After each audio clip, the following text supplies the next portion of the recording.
नमो नमः बच्चों। आज आप लोग महाकवि कालिदास द्वारा रचित रघुवंश महाकाव्य के द्वितीय सर्ग के अंतर्गत 8वें श्लोक के आगे के श्लोकों का अध्ययन करेंगे। पिछली कक्षा में 8 तक श्लोक आपने पढ़े थे।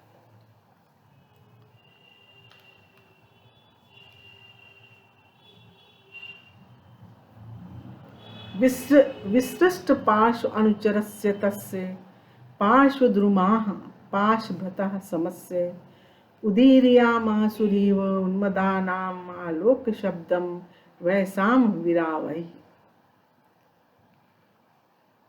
प्रस्तुत इस श्लोक में वन में वृक्ष, पक्षी आदि भी राजा दिलीप का स्वागत कर रहे हैं। इस बात का वर्णन किया गया है।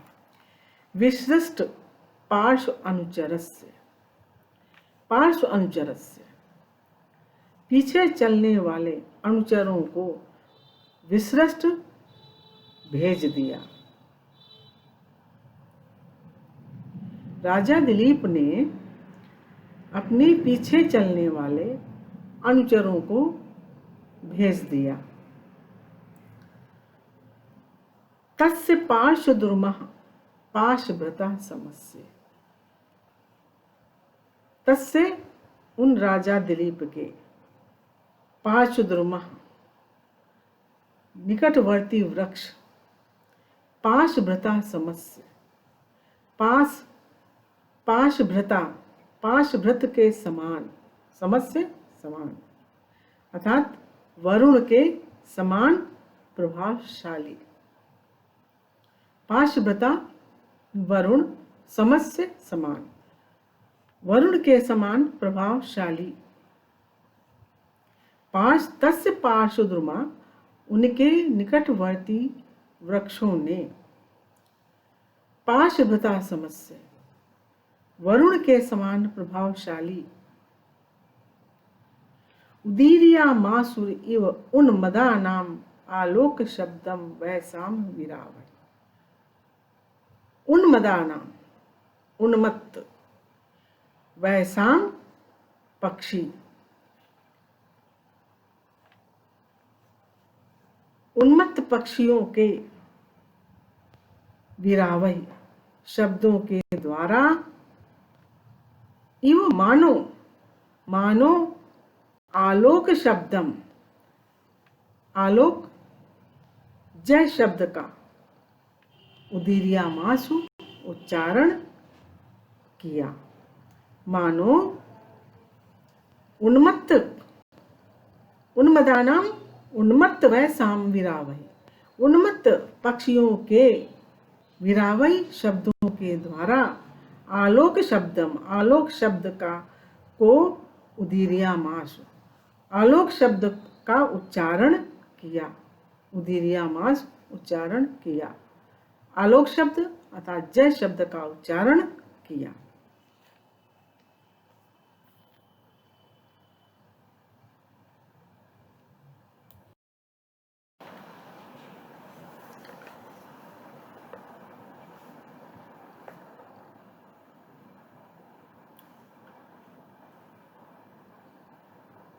शब्दार्थ देखिए बच्चों।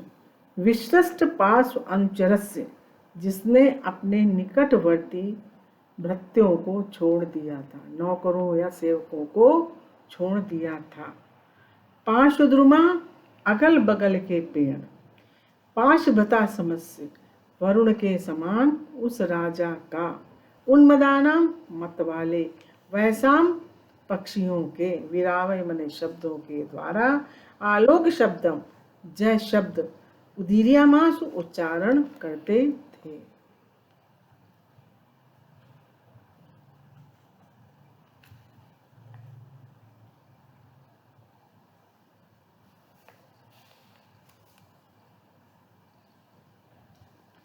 अगला श्लोक देखिए बच्चों, 10वां। मरुत् प्रयुक्ताश्च मरुत् सखावं तमर्च्यम् आरादभि वर्तमानम अवाकिरन बाललताः प्रसूनैर आचार लाजैर इव पौर कन्याः। प्रस्तुत श्लोक में बच्चों राजा पर लताओं द्वारा फूलों की वर्षा किए जाने का वर्णन किया गया है। मरुत प्रयुक्ताश्च, मरुत के द्वारा प्रयुक्त अर्थात मरुत के द्वारा प्रेरित या वायु के द्वारा प्रेरित। मरुत सखाभम, मरुत के सखा के समान, मरुत के सखा अर्थात अग्नि के समान कांति वाले। तमर्चम आराध अभिवर्तमानम, आराध पास में, वर्तमान पास में स्थित। उस राजा दिलीप पर बाल लताओं ने पौर कन्या इव, पौर कन्या के समान प्रसूनहि आचार लाजई, आचार लाजई प्रसूनहि, आचार लाजई पौर कन्या आचार लाजई इव, मानो जिस प्रकार पौर कन्याएं आचार अर्थात मंगलकारी लावे फेंकती हैं, उसके समान ही बाल लताओं ने प्रसूनहि फूलों की अवाकिरण वर्षा की, तम उस राजा दिलीप पर। प्रसूनहि अवाकिरण फूलों की वर्षा करके उसकी अर्चना की, राजा दिलीप का स्वागत किया। फिर से देखिए बच्चों एक बार। मरुत प्रयुक्ताश्च मरुत सखाभम तमर्चम आराध अभिवर्तमानम अवाकिरण बाललताः प्रसूनैर आचार लाजैर इव पौर कन्याः।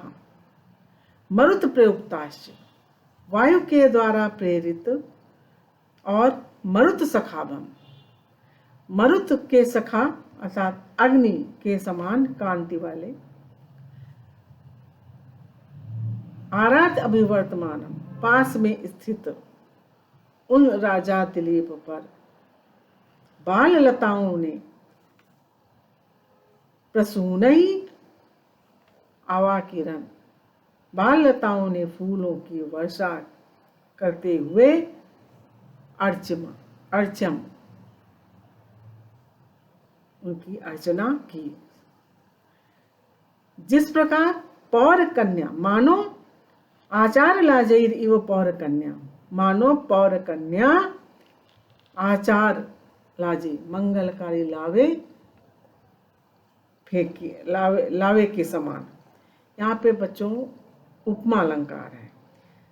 पौर कन्या जिस प्रकार पौर कन्याएं आचार लाजेर इव अर्थात मंगलकारी, मंगल के लिए फेंके जाने वाले लावे के समान बाल लताओं ने प्रसूनहि फूलों द्वारा फूलों को फेंकते हुए तम माने उस राजा दिलीप का स्वागत किया, अर्थात उस राजा दिलीप पर फूल बाल लताओं ने फेंके, डाले, बिखेरे। वायु से हिलती हुई छोटी छोटी लताओं ने अग्नितुल्य तेजस्वी समीप में स्थित तथा पूज्य उस राजा दिलीप के ऊपर इस प्रकार फूलों की वर्षा की जैसे नगरवासियों की कन्याएं मंगल के लिए धान के लावों की वर्षा करती थी। ये अर्थ हुआ। शब्दार्थ देखिए। मरुत प्रयुक्ता हवा से हिलती हुई, बाल लता छोटी छोटी कोमल लताएं, मरुत सखाभम वायु के लिए अग्नि के समान कांति वाले, अर्च्यम पूजनीय पूजा योग्य, अभिवर्तमानम उपस्थित, पौर कन्या नगर की कन्याएं, आचार लाजी मंगल के लिए फेंके जाने वाले लावे। जब कभी कोई राजा, कोई महान व्यक्ति किसी नगर में प्रवेश करता है तो नगर की कुमारी कन्याएं भुंजे हुए धान के लावे उसके स्वागत के लिए फेंकती हैं। उसी प्रकार लताओं से जब फूल गिरे तो ऐसा प्रतीत होता था मानो उसके अर्थात राजा के स्वागत के लिए पुर की कन्याएं लावों की वर्षा कर रही हैं, ऐसा लग रहा था। अगला श्लोक देखिए। धनुर्वृतो अप्यस्य दयाद्र भाव आख्यातम अंतःकरणै विशंकै विलोक्यन्ते वपुरापुरक्षराम प्रकाम विस्तार फलम हरिण्याः। इस श्लोक में हरिणियां जो है निशंक भाव से राजा को देख रही हैं, निहार रही हैं, निडर भाव से उनको देख रही हैं। धनुर्भृतोप्यस्य दयाद्र भावम आख्यातम अंतःकरणै विशंकै। धनुर्धारी होते हुए भी अस्य दयाद्र भाव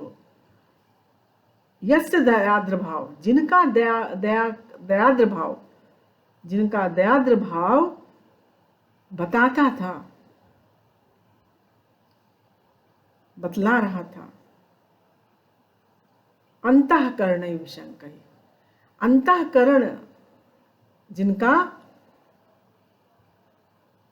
निडर हो गया था, शंका रहित हो गया था, ऐसे हरिणियां जो है,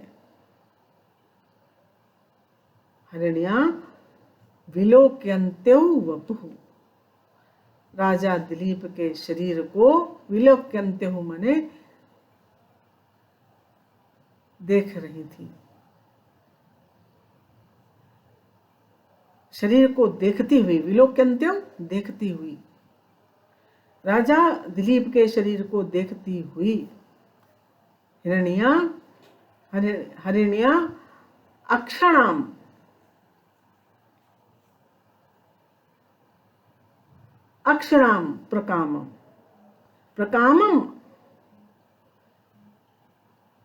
प्रकामम विस्तार फलम। अत्यधिक हरिणियों को अपने नेत्रों के विस्तार का फल अत्यधिक मिल गया। फिर से देखिए बच्चों, एक बार मीनिंग देखिए पहले इसके। धनुर्भृता अपि, धनुष धारण करने पर भी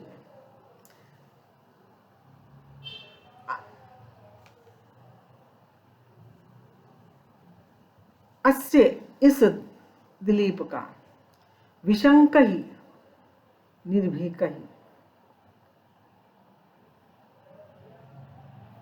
अस्य इस राजा का, विशंक ही माने निडर होकर, अंतःकरणै चित्त से, दयाद्र भावम दया से जिसका भाव कोमल है, आख्यातम बताया गया। उन हरिणियों के निर्भय चित्त ने ये बताया कि इसका शरीर दया से परिपूर्ण है।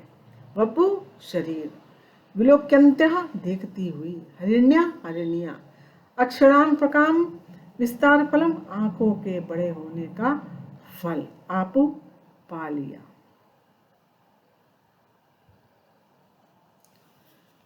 धनुर्भृतो अपि अस्य दयाद्र भावम आख्यांतम।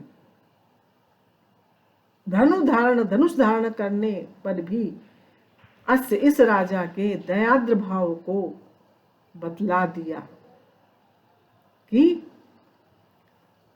राजा दयालु है। अंतःकरणै विशंकै, अंतःकरणै जिसका अंतःकरण जो है निडर हो गया, विशंकै शंका रहित हो गया, निडर हो गया, ऐसी हिरणियां जो है, वपु विलोक्यन्ते वपु, वपु को देखती हुई, शरीर को, राजा दिलीप के शरीर को देखती हुई, अक्षणाम आंखों के, विस्तार फल को, आंखों के विस्तृत होने के अत्यधिक फल को प्राप्त कर लिया। आप बने प्राप्त कर लिया।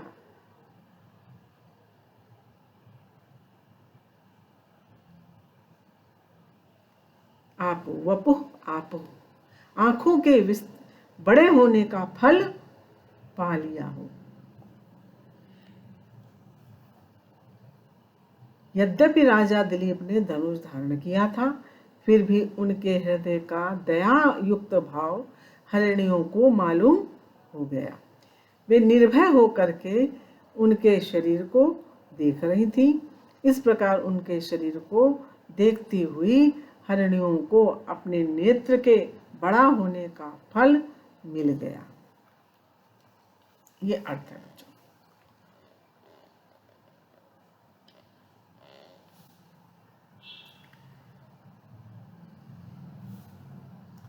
यद्यपि राजा, कहने का तात्पर्य है इसमें बच्चों, यद्यपि राजा धनुष धारण किए हुए था और उसे देखकर मृगादिकों को भय से भाग जाना चाहिए था, फिर भी राजा दिलीप को देख करके उनके मन में किसी भी प्रकार का कोई भय नहीं आया। अतः उन्होंने ये समझ लिया कि ये राजा जो है अत्यधिक दयालु स्वभाव के हैं, ये हम लोगों का वध नहीं करेंगे।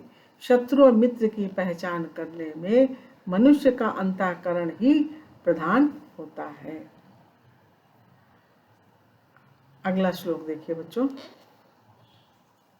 सह कीचकैर मारुत पूर्णरंध्रै कूजद्भिर आपादित वंशकृत्यम शुश्राव कुंजेषु यशः स्वम उच्चैर उद्गीयमानं वन देवताभिः।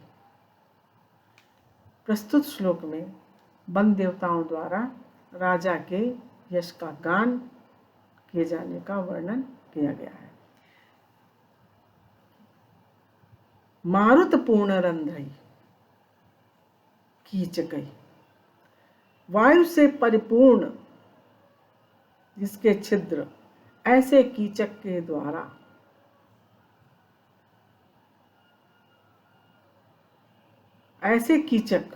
द्वारा आपादित वंश कृत्यम, बांसुरी का काम लिया गया, उसके द्वारा पूजित भी, शब्द किए जाने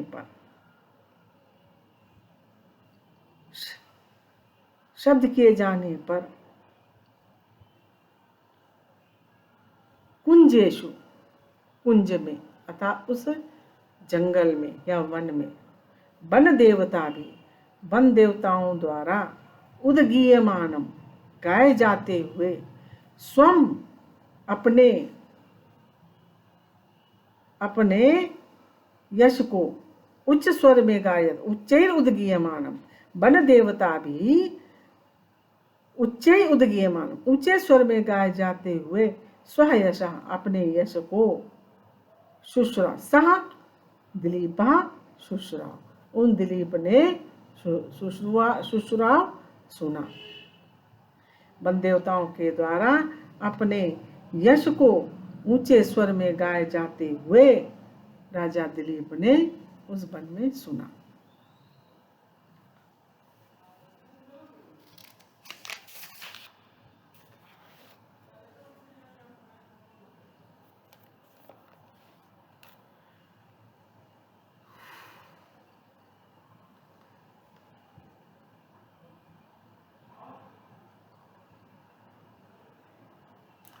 वन देवता राजा का यश गा रहे थे और बांस मानो बांसुरी का काम कर रहे थे, क्योंकि उनके छेदों में जब हवा भर गई तो वे स्वयं शब्द करने लगे। उनका शब्द करना मानो बांसुरी का बजाना लग रहा था। बच्चों, 4 श्लोक आज मैंने आपको पढ़ा दिए। इसके आगे के श्लोकों को अगले दिन हम पढ़ाएंगे। इसको आप पढ़िएगा और होमवर्क करिएगा। धन्यवाद बच्चों।